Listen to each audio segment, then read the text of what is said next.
ఏంటి good morning. ఇప్పుడు morning 6:30 కదా, సారీ యాక్చువల్గా 5:45 అవుతుంది. అండ్ నేను గుడికి రెడీ అవుతున్నాను అనమాట. అందుకని ఈరోజు నా మొహం మీద అంత మీకు ఎండ పడట్లేదు, బికాస్ ఇంకా బయట మబ్బుగా కూడా ఉంది కొంచెం.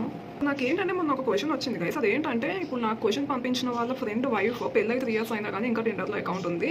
సో నేను ఈ విషయం వెళ్ళి నా ఫ్రెండ్కి చెప్పేశాను. అండ్ ఇప్పుడు వాళ్ళకి ఏంటంటే డివోర్స్ అవుతుంది, నేను చేసింది కరెక్టా కాదా అని చెప్పి క్వశ్చన్ అనమాట. నేను ఏంటంటే చాలా గిల్టీగా ఫీల్ అవుతున్నాడు అనమాట. దీని వల్ల డివోర్స్ అవుతున్నాయేమో అని చెప్పి చాలా బాగా గిల్టీగా ఫీల్ అవుతున్నాడు.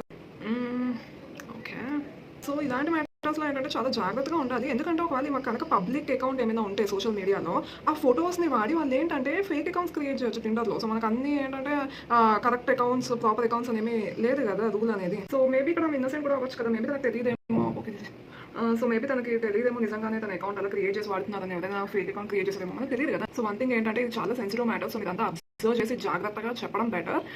So yeah, be careful.